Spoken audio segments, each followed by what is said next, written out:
call upon Mamdouh Shoukri, President and Vice-Chancellor of York University, to deliver his installation address.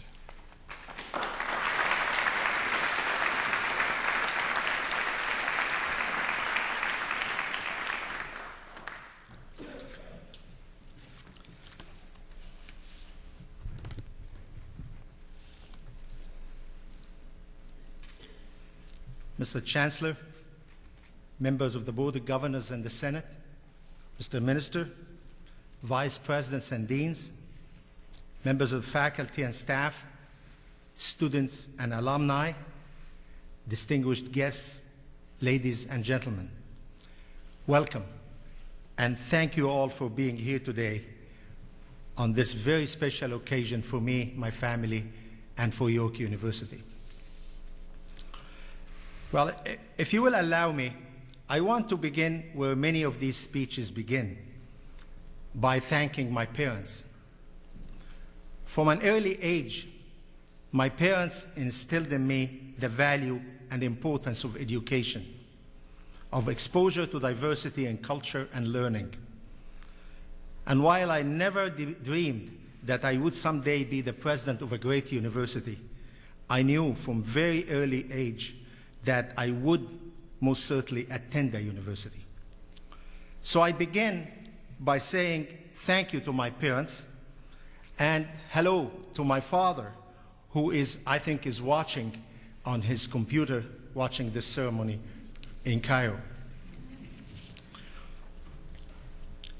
The great Egyptian writer and Nobel Prize winner Naguib Mahfouz once wrote, "You can tell whether a man is clever by his answers.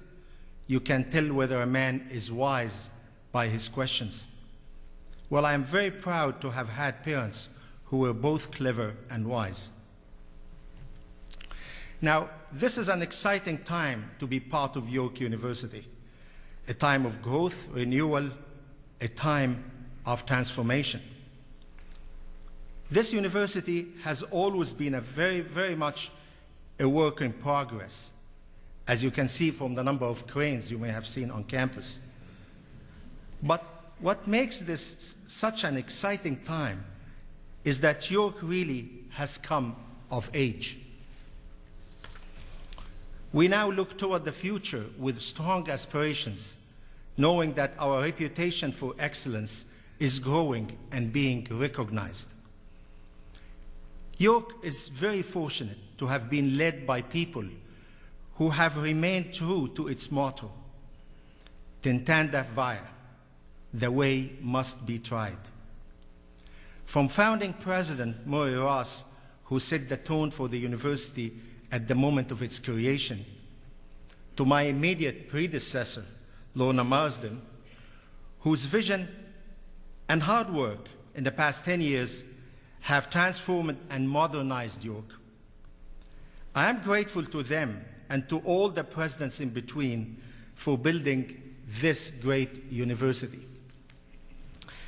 And as York's 7th president and vice-chancellor, I am honored to be in their company. Now, I want to talk today about York's first 50 years, about its principles and its values. I also want to talk about the vision for York in the next 50 years.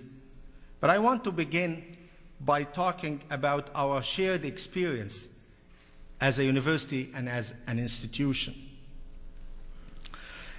The godfather of American University President Clark Kerr once counted about 85 institutions in the Western world which were founded before the year 1520, but that still exists today. An institution with the same functions and without unbroken histories that survived the test of time. Among this group of 85 institutions, the Catholic Church, the parliaments of Iceland and Great Britain, several Swiss cantons, and 70 universities. These universities are in the same locations, with some of the same buildings, all with professors and students, all with their own unique governance structures. So one would ask, why the university as an institution is surviving for so long. Universities endure because they respond to society's needs. And most importantly, they help drive and create change. Throughout history, great universities have helped society argue, articulate, define, and achieve the next stage of progress. The first goal of any university is the pursuit of academic excellence, advancing knowledge at the highest level. And here at York, we believe that means pursuing a broad education. Canada creates less than 5% of the new knowledge in the world. We need, as a society, to educate our students and provide them with the tools to be global citizens so that they may access 100% of that knowledge. Now, more than ever, universities are global institutions. We have a role to play in addressing the challenges facing the world today. Challenges like pandemics, climate change, poverty, racism, and extremism, to name a few. And York is playing an increasingly important role in solving these problems. The research that happens here is helping to shape our society and change the way we live. Now more than ever, the work we do at York really matters. In 1960, York's founding president, Murray Ross, said, "To have specialization, but nothing else, is to possess but half an education. We shall try to break down the barriers of specialization." I believe his words are even more true today. York's reputation for interdisciplinary education is already well established. The next step is to make York a more comprehensive university. York has a strong tradition in humanities and social sciences. What we need to do now is build on this foundation with further growth in science and in the applied sciences, an increased focus on research and graduate studies, and the addition of a medical school right here in the center of GTA. Let me be perfectly clear on this point. What we need to do is strike a balance between the social sciences and humanities on the one hand, and science and applied sciences on the other, all underpinned by a strong foundation of excellence in research and education, innovation, and a commitment to social responsibility.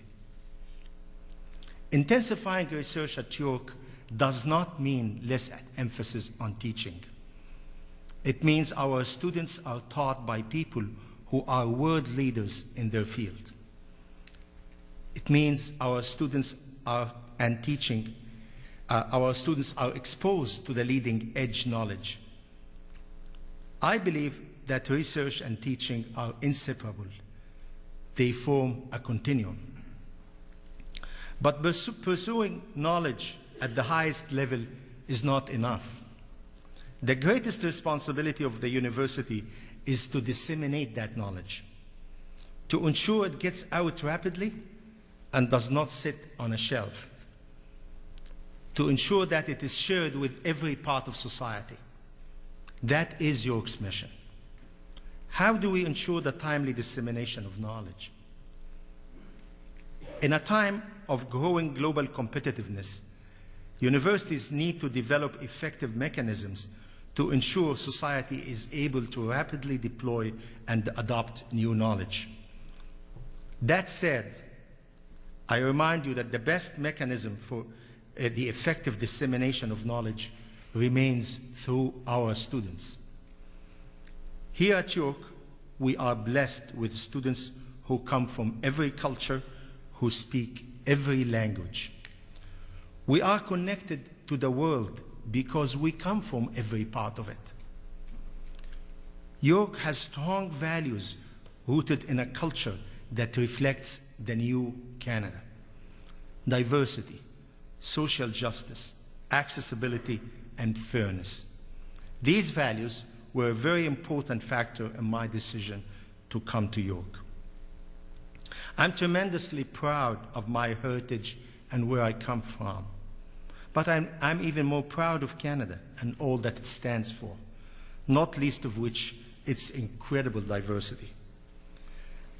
I always thought Bill Clinton got it exactly right when he said, "In a world darkened by ethnic conflicts that tear nations apart, Canada stands as a model of how people of different cultures can live and work together in peace, prosperity, and mutual respect."